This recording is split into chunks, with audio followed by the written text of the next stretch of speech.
Hello everyone, welcome back to my channel. तो अभी हम लोग डीप वाटर का सेकंड पार्ट कर रहे हैं। And then strangely there was light. अब धीरे धीरे विलियम डगलस पानी के सरफेस पर आए और इन्होंने एक लाइट देखी। मतलब इनके सामने ऐसे उजाला सा आ गया, क्योंकि पानी के अंदर तो ये बिल्कुल अंधेरे में थे। I was coming out of the awful yellow water.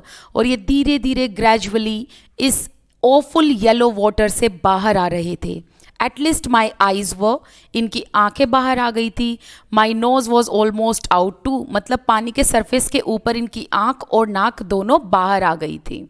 Right, then I started down a third time. और अब ये थर्ड टाइम दोबारा डूबने लगे। आई सक्ड फॉर एयर, इन्होंने सांस लेने की कोशिश की बट इनके मुंह में पानी चला गया। The yellowish light was going out.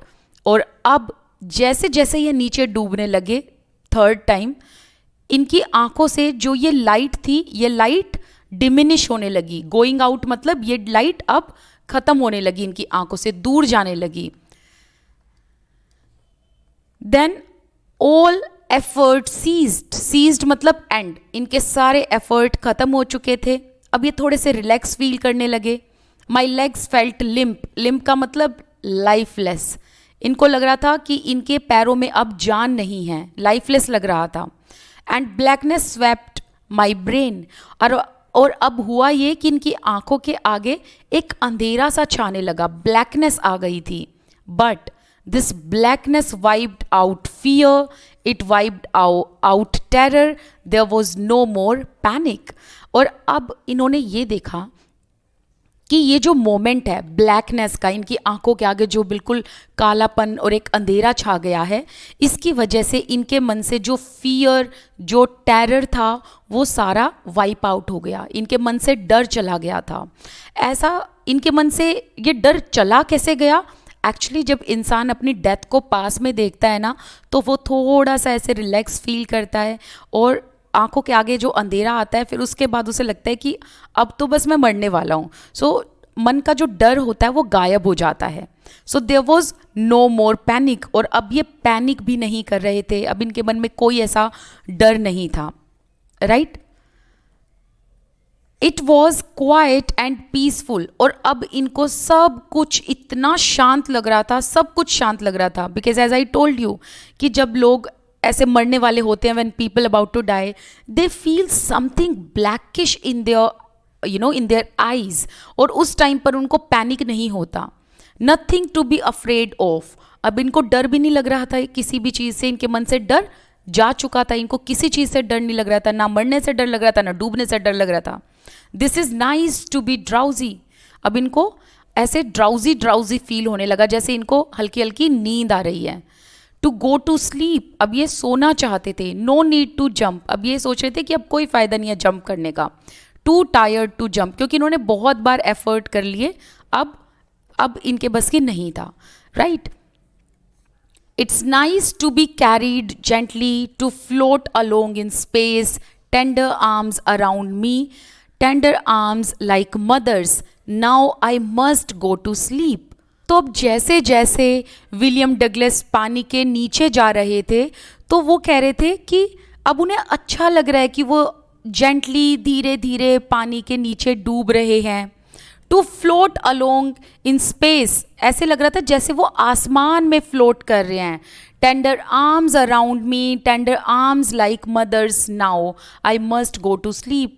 और अब वो कह रहे हैं कि उनको ना ऐसे हो रहा था कि जैसे उनकी जो मदर है, आई मीन बेसिकली जो माँ है, जब वो सुलाती हैं अपनी गोदी में, तो वैसा ही उनको लग रहा था कि उनकी मदर आए और उनको अपनी आर्म्स में सुला लें, because he wanted to sleep now. I crossed to oblivion, oblivion मतलब unaware. And the curtain of life fell. Curtain of life का मतलब उनकी जिंदगी, फेल का मतलब यहाँ पर ऑलमोस्ट एंड। तो यहाँ पर ये कहते हैं कि अब वो बिल्कुल अनअवेयर हो चुके थे, उनके आसपास क्या हो रहा है, वो बिल्कुल बेहोश की हालत में थे।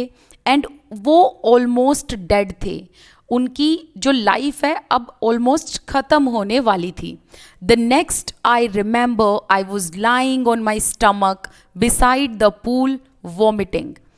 अब जैसा कि यहाँ उन्होंने बताया कि अब वो अनअवेयर हो गए थे, एकदम बेहोश हो चुके थे, उन्हें नहीं पता उनके आसपास क्या हो रहा है. तो जब उनको होश आया तो उन्होंने देखा कि वो पूल के साइड में स्टमक की तरफ लेटे हुए, मतलब उनका स्टमक नीचे था, राइट.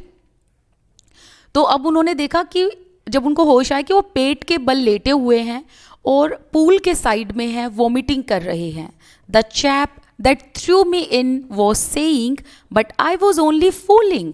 तो चैप उसके लिए यूज़ हुआ है जो 18 साल का एक बच्चा था जिसने इसको धक्का दे दिया था पूल में.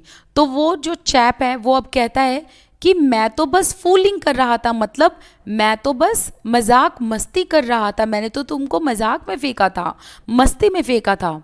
समवन सेड, इतने में किसी ने डांटा उस लड़के को और कहा द किड नियरली डाइड, कि ये बच्चा मरने वाला था. Be all right now but it's okay, let's carry him to the locker room. तो फिर वो कहता है जिसने भी इस ब्रूजर को डांटा था, जो टीनेजर था बेसिकली, तो उसको कहा कि बच्चा मरने वाला था, अब चलो कोई नहीं, let's take him to the locker room, कि चलो इसको अब लॉकर रूम में लेकर चलते हैं. Several hours later I walked home. I was weak and trembling. अब ये कुछ घंटे आराम करने के बाद लॉकर रूम में, उसके बाद ये गए अपने घर, लेकिन ये अभी भी काफ़ी वीक फील कर रहे थे एंड उस वीकनेस की वजह से इनको शेकिंग हो रही थी, इनको ट्रेम्बलिंग हो रही थी, मतलब ये कांप रहे थे. आई शुक एंड क्राइड व्हेन आई ले on my bed.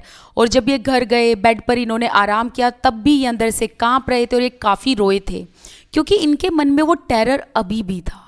I could not eat that night, और इन्होंने उस रात खाना नहीं खाया. For days a haunting fear was in my heart, और काफ़ी दिनों तक इनके मन में ये जो डर था ये इनके दिल और दिमाग में बैठा रहा. The slightest exertion upset me.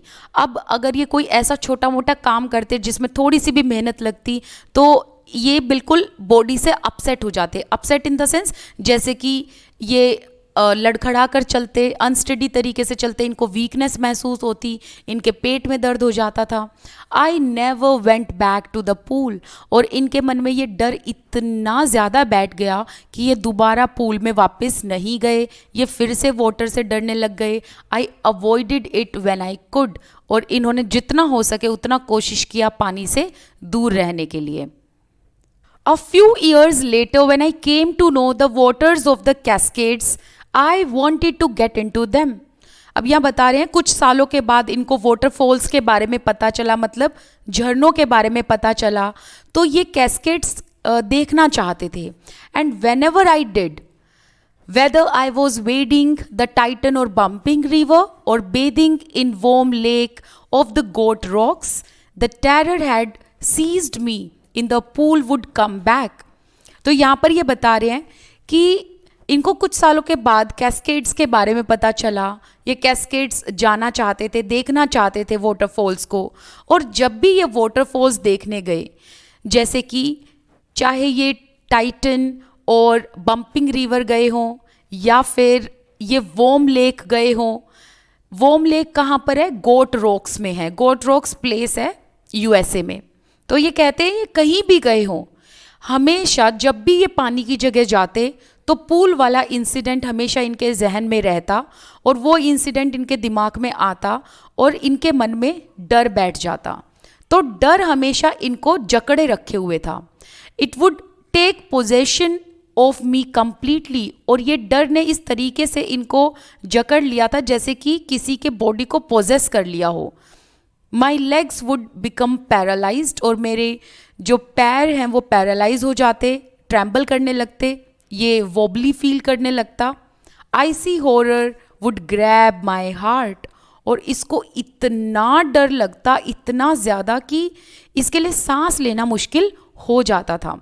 And यहाँ आईसी हॉरर का मतलब एक चीज़ और है कि इनके मन में ये जो पानी का डर था, ये ऐसा डर था कि इनको ना ऐसे दिल दहला देने वाला जो डर होता है ना, वो फील होता था, एकदम चिल्स आ जाते थे इनको. This handicap stayed with me as the years rolled by, और इनके साथ ये डर काफ़ी सालों तक रहा।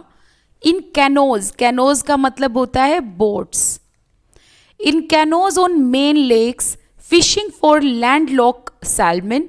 तो यहाँ पर ये आगे ना जो पैराग्राफ हमारा ये कंटिन्यू हो रहा है, इसमें ये बता रहे हैं कि ये कहीं भी जाते, ईदर फॉर फिशिंग या फिर कैस्केड्स में, वाटरफॉल्स में जाते, रिवर में बेद करने जाते, या फिर ऐसे ही पानी के आसपास जाना चाहते और स्लाइड करने जाना चाहते।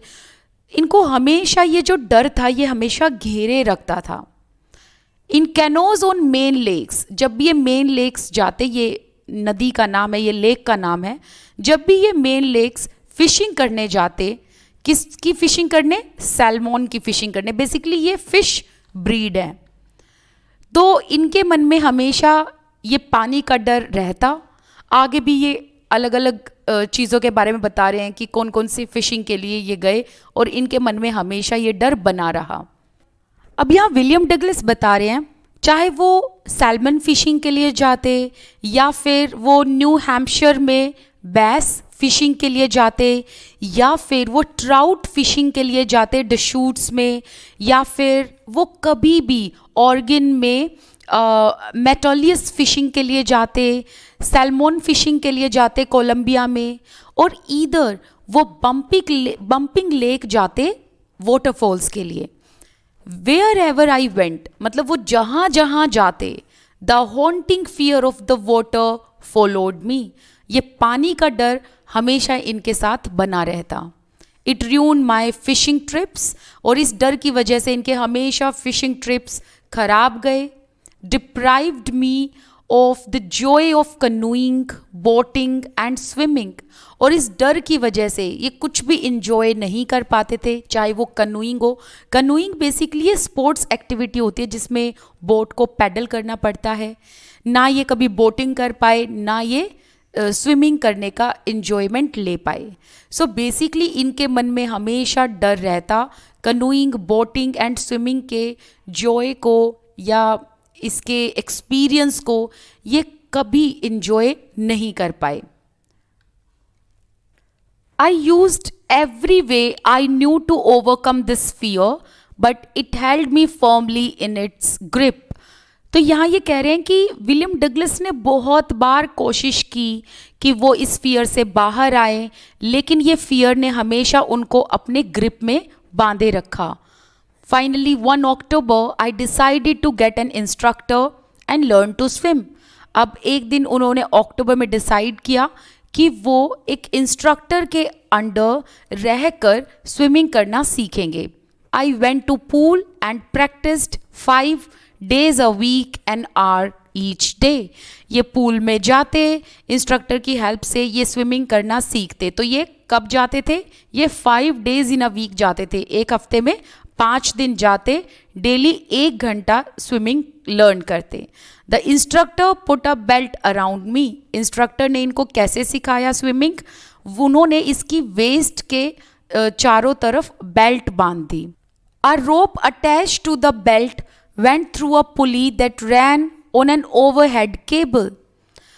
अब ये जो बेल्ट विलियम डगलस के कमर पर बांधी, इस बेल्ट के साथ एक रस्सी भी अटैच कर दी, और रस्सी को आगे खींचने और पीछे करने के लिए एक पुली जो है वो लगा दी गई। देखो मैं आपको ना यहाँ समझाती हूँ, इमेज से यहाँ समझ में आएगा आपको। सो बेसिकली जैसा कि आपको यहाँ दिख रहा है, this is the rope right and this is the pulley. Okay, तो इसमें जो ये एंड है ये बेसिकली कहाँ बांध दिया? ये इन्होंने बांध दिया विलियम डगलस की कमर, जो बेल्ट है ना, उस बेल्ट के साथ इन्होंने इस रस्सी को अटैच कर दिया। और इस रस्सी का जो ये दूसरा एंड है, वो दूसरे एंड को कौन कंट्रोल कर रहा है? इंस्ट्रक्टर कंट्रोल कर रहा है। तो वो धीरे धीरे इस रस्सी को छोड़ता, धीरे धीरे इस रस्सी को खींचता, राइट, जिससे विलियम डगलस आराम से स्विमिंग करना सीख जाए। ओवरहेड केबल का मतलब है ये जो पूरी केबल यहाँ पर आप देख रहे हैं, ये ओवरहेड केबल है। He held on to the end of the rope. तो जैसे कि मैंने बताया, यहाँ पर आपको मैं एक बार और ये समझा देती हूँ। जैसे कि देखो इस पुली में यहाँ पर क्या है, ये रस्सी जा रही है, राइट, ये वाला एंड विलियम डगलस को अटैच कर दिया उसकी वेस्ट पर बेल्ट के साथ, एंड जो दूसरा एंड है इसको कौन कंट्रोल कर रहा था, इस रस्सी को कंट्रोल कर रहा था instructor. And we went back and forth across the pool, hour after hour, day after day, week after week. तो यहाँ पर विलियम डगलस कह रहे हैं कि जो दूसरा एंड इंस्ट्रक्टर ने कंट्रोल किया हुआ था, मतलब जो रोप थी, दूसरी रस्सी थी, वो इंस्ट्रक्टर के हाथ में थी. हम धीरे धीरे आगे जाते, फिर धीरे धीरे पूल में पीछे आते. सो बेसिकली इंस्ट्रक्टर क्या कर रहा था, धीरे धीरे रस्सी को छोड़ रहा था, और जैसे ही विलियम डगलस पैनिक फील करता या थोड़ा सा डूबता, तभी वो उस रस्सी को पीछे खींच लेता इंस्ट्रक्टर, राइट. तो इन्होंने आवर आफ्टर आवर, मतलब घंटों घंटों तक, and day after day, week after week, इन्होंने यही कोशिश की. On each trip across the pool a bit of the panic seized me. और हर टाइम जब भी वो पूल में जाता, हर टाइम विलियम डगलस को ये जो टेरर था ये याद आ जाता, पूल का इंसिडेंट याद आ जाता, और इनके एकदम से मन में पैनिक आ जाता था. ये पैनिक हो जाते थे. Each time the instructor relaxed his hold on the rope, I went under. Some of the old terror returned and my legs froze. फिर विलियम डगलस कहते हैं जैसे जैसे इंस्ट्रक्टर इस रस्सी को रिलैक्स करता, मतलब इस रस्सी को हल्का सा छोड़ता, वैसे वैसे विलियम डगलस आगे पानी के अंदर जाता रहता.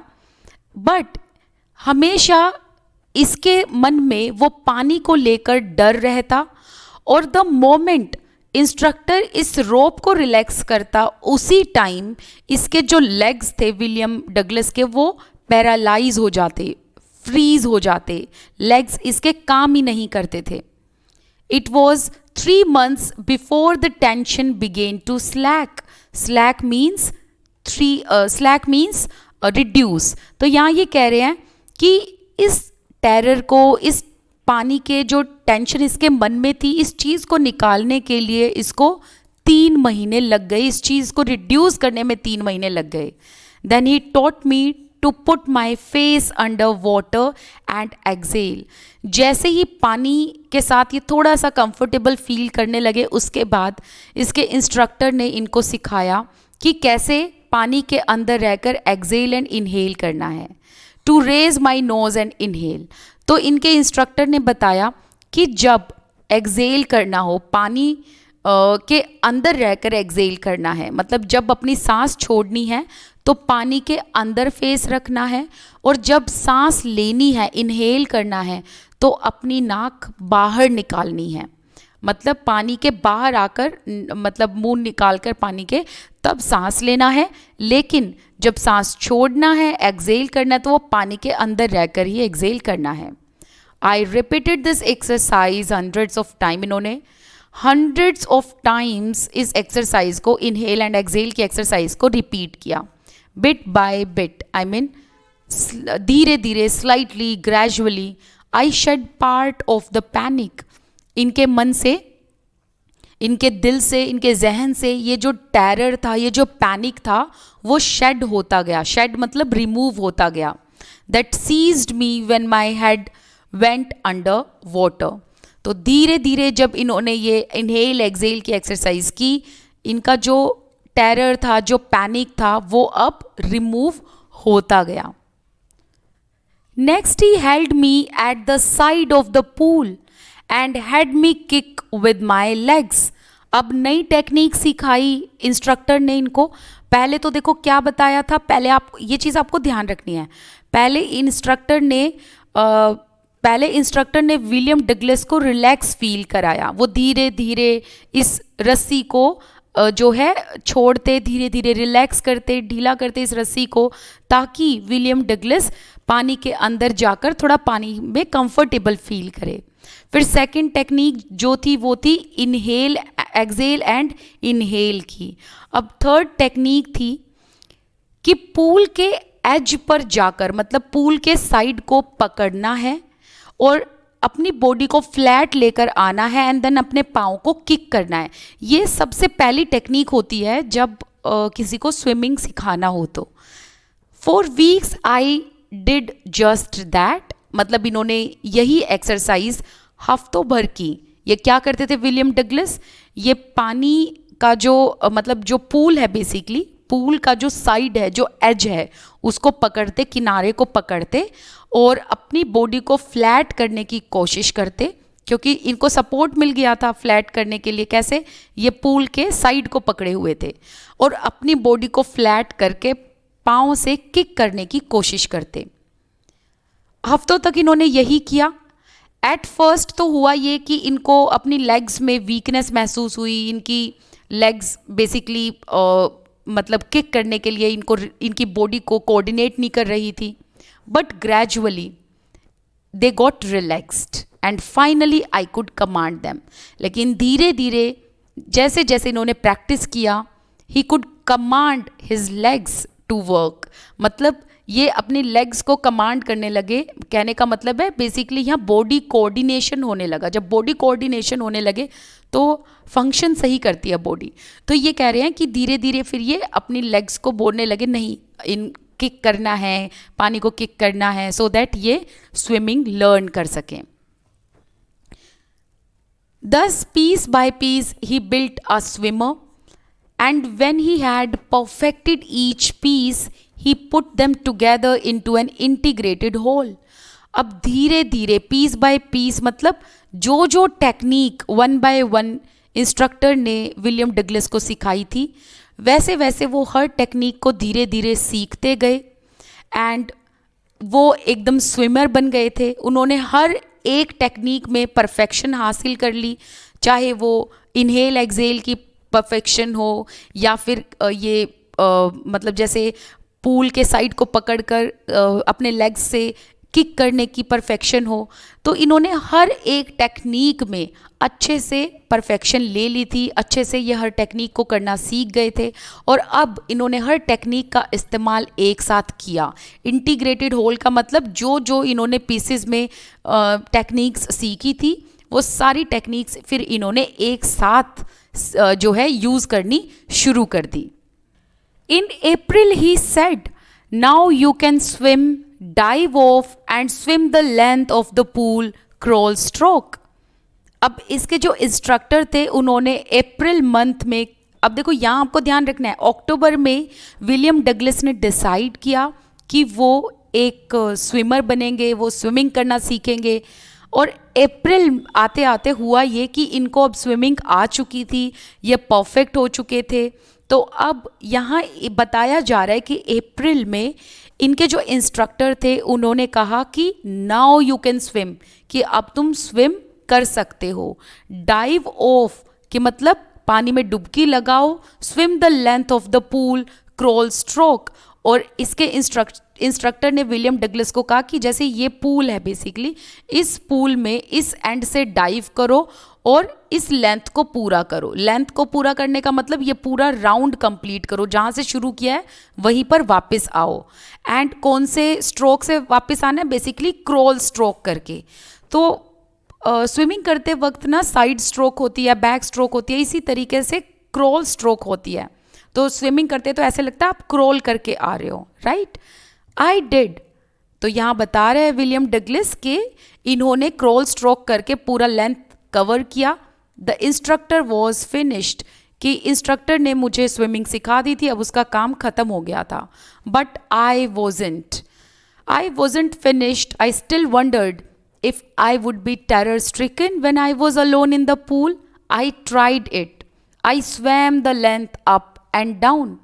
फिर यहाँ विलियम डगलस कहते हैं कि इंस्ट्रक्टर ने स्विमिंग सिखा दी थी, उसका काम ख़त्म हो गया, बट विलियम डगलस के लिए अभी तक फिनिश नहीं हुआ था ये पूरा जो भी उन्होंने सोचा था। क्यों? क्योंकि इनको अभी भी ये डर था कि अगर ये पूल में अकेले होंगे, ये अभी भी वंडर कर रहे थे अगर ये पूल में अकेले होंगे क्या इनको अभी भी डर लगेगा अकेले। दो इनको स्विमिंग आ गई लेकिन फिर भी इनके मन में ये था कि क्या पता ये पूल में अकेले ना जा पाए। Tiny vestiges means traces, tiny vestiges of the old terror would return. तो यहाँ इन्होंने कहा कि जब इन्होंने अपना खुद का टेस्ट लेने की कोशिश की, विलियम डगलस ने, कि क्या ये अकेले पूल में जा पाएंगे, तो इस टाइम इन्होंने क्या किया, इन्होंने इसी लेंथ को अप एंड डाउन, राइट, इस लेंथ को कंप्लीट करने की कोशिश की। तो ये अकेले पूल में गए, इन्होंने स्विमिंग की, इस पूरी लेंथ को कंप्लीट किया, लेकिन इन्होंने नोटिस किया कि जो टाइनी ट्रेसेस थे इनके डर के, वो अभी भी बार बार आ रहे थे। वो पूल का जो डर अभी भी इनके मन में था ना, वो इंसिडेंट का जो डर था, वो अभी भी बार बार थोड़ा थोड़ा करके आए जा रहा था।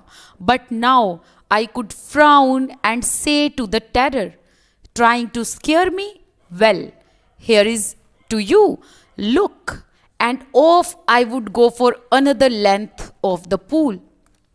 तो विलियम डगलस कह रहे हैं कि जब जब वो डर आते, ये हम अब इतना कॉन्फिडेंस पा चुके थे स्विमिंग करने का कि ये उस डर को कहते कि क्या तुम मुझे डराने की कोशिश करते हो, वेल अब तुम मुझे डरा नहीं पाओगे। और फिर ये बाद में क्या करते, जब जब इनके मन में डर आता तब तब ये दोबारा स्विमिंग करते और पूल का जो पूरा लेंथ है वो पूरा लेंथ दोबारा कंप्लीट करते। दिस वेंट ऑन अंटिल जुलाई, ये सारा चीज़ इनके साथ जुलाई तक चलता रहा। ये अभी भी सेटिस्फाइड नहीं थे, ये अभी भी श्योर नहीं थे कि क्या वो डर कंप्लीटली इनके मन से जा चुका है या नहीं। So I went to Lake Wentworth in New Hampshire, dived off a dock at Triggs Island and swam 2 miles across the lake to Stamp Act Island. यहाँ इन्होंने डिसाइड किया कि ये 2 माइल्स तक स्विमिंग करेंगे, तो ये एक लेक में गए। अब यहाँ ये क्यों गए, अगेन इनके मन से वो डर नहीं गया था, तो ये उस डर को भगाने के लिए गए थे कि भाई ये डर इनके मन से बिल्कुल चला जाए। तो ये एक लेक गए, लेक का नाम क्या है, वेंटवर्थ। तो वेंटवर्थ लेक है न्यू हैम्पशायर में, राइट। तो न्यू हैम्पशायर में एक लेक है, जैसे कि मानो ये लेक है, राइट, और इस लेक का नाम क्या है, Wentworth. Dived off a dock at Triggs Island, तो यहाँ पर एक, जैसे ये आइलैंड हो गया एंड ये है ट्रिग्स आइलैंड, ऑल राइट।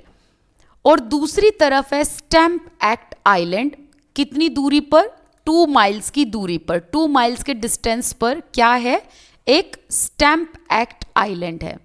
तो अब इन्होंने क्या किया, इन्होंने इस ट्रिग्स आइलैंड से जंप लगाई, जंप लगाकर ये 2 मील की दूरी पर गए, 2 माइल्स अवे ये गए स्विमिंग करते हुए, और ये जाकर पहुंचे स्टैम्प एक्ट आइलैंड में। और इन्होंने हर तरीके के स्ट्रोक के साथ स्विमिंग की। इन्होंने क्रॉल स्ट्रोक किया, ब्रेस्ट स्ट्रोक किया, साइड स्ट्रोक किया, बैक स्ट्रोक किया। स्विमिंग करने के अलग अलग तरीके हैं, इन्होंने हर तरीके से स्विमिंग की। Only once did the terror return, एक बार इनके मन में डर आया, when I was in the middle of the lake. और ये डर कब आया, जब ये इस लेक के बिल्कुल बीचों बीच थे। कौन सी लेक के बीच, Wentworth. I put my face under, इन्होंने अब अपना फेस पानी के नीचे डाला। So nothing but bottomless water, इनको कुछ नहीं दिखा, बस चारों तरफ पानी ही पानी दिखा। बॉटमलेस वाटर का मतलब है वो पानी की गहराई बहुत ज़्यादा थी, तो इनको पता चल रहा था कि ये पानी बहुत गहरा है। द ओल्ड सेंसेशन, मतलब जो डर था इनके मन में उसको ओल्ड सेंसेशन कहा है, जो पुराना डर है। रिटर्न्ड इन मिनिएचर, मिनिएचर मतलब इन स्मॉल मैनर। तो ये कह रहे हैं कि जो डर था इनके मन में वो मिनिएचर फॉर्म में आया, बहुत ही छोटे से फॉर्म में। एंड तब इनको हंसी आई और उन्होंने अपने टेरर को कहा, अपने डर को कहा, well mister terror, what do you think you can do to me, it fled and I swam on.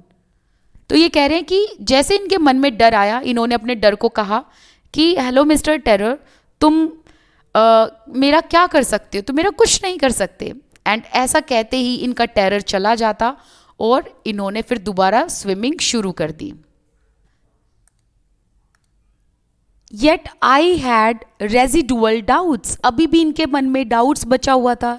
इनके मन में ये डाउट था कि कहीं इनके जहन में अभी भी वो डर बचा तो नहीं है। तो इन्होंने दोबारा अपना टेस्ट लेने की कोशिश की। At my first opportunity I hurried west. तो ये वेस्ट एरिया की तरफ गए, मतलब डायरेक्शन बेसिकली, तो ये वेस्ट डायरेक्शन की तरफ गए। Went up to the Tieton to Conrad Meadows. Meadows होती है एक ग्रास लैंड जहाँ पर ग्रासेस होती हैं। सो ये पहले तो टाइटन की तरफ गए, फिर टाइटन से ये कोर्नार्ड मीडोज गए, up the Conrad Creek trail to Meade Glacier. अब इन्होंने कोर्नार्ड क्रीक की बेसिकली एक चढ़ाई की, वहाँ से ये मीड ग्लेशियर गए and camped in the high meadow by the side of the warm lake. और इन्होंने वहाँ पर उस ग्रासलैंड पर मीड ग्लेशियर मतलब बेसिकली उस ग्रासलैंड पर इन्होंने कैंप किया और उसके साइड में एक वॉर्म लेक थी। द नेक्स्ट मॉर्निंग और अगले दिन आई स्ट्रिप्ड, इन्होंने अपने कपड़े निकाले, डाइव्ड इनटू द लेक, और जो ये वॉर्म लेक थी इसमें इन्होंने जंप लगाई। Swam across to the other shore and back. तो जैसे ये अगर एक लेक है और इसका ये एक एंड है और इस दूसरा एंड ये है, तो एक शोर से दूसरी शोर मतलब एक किनारे से दूसरी किनारे इन्होंने एक स्विमिंग का पूरा जो है कंप्लीशन किया। सो ही स्वैम अक्रॉस फ्रॉम वन शोर टू अनदर। तो ये इन्होंने क्या किया, एक शोर इन्होंने कंप्लीट किया और वापस ये आ गए थे। Just as Doug Corporon used to do. तो ये बता रहे हैं कि जिस तरीके से एक बहुत बड़ा स्विमर जो डग कॉर्पोरन था वो वॉर्म लेक में स्विमिंग किया करता था, ऐसे ही किसने ट्राई किया, विलियम डगलस ने। I shouted with Joy. और जैसे ही इन्होंने ये शोर कंप्लीट किया एक एंड से दूसरे एंड और दोबारा से ये वहीं वापस आ गए, तो एकदम से खुशी के मारे चिल्लाए। गिलबर्ट पीक रिटर्न द एको। और जब ये चिल्लाए तो चिल्लाने की आवाज़ इनको वापस सुनाई दी, क्योंकि ये बेसिकली गिलबर्ट पीक ये पहाड़ों के आसपास थे और पहाड़ों पर जब चिल्लाते हो तो वापस आवाज़ आती है। I had conquered my fear of water. और अब इनको समझ आ गया था कि अब इनके मन में पानी को लेकर कुछ भी डर नहीं बचा, इन्होंने उस डर पर जीत पा ली थी। The experience had a deep meaning for me. तो ये कह रहे हैं जितना भी एक्सपीरियंस इनके साथ हुआ है पानी से रिलेटेड, उसका एक डीप मीनिंग है इनकी लाइफ में। As only those who have known stark terror conquered it can appreciate.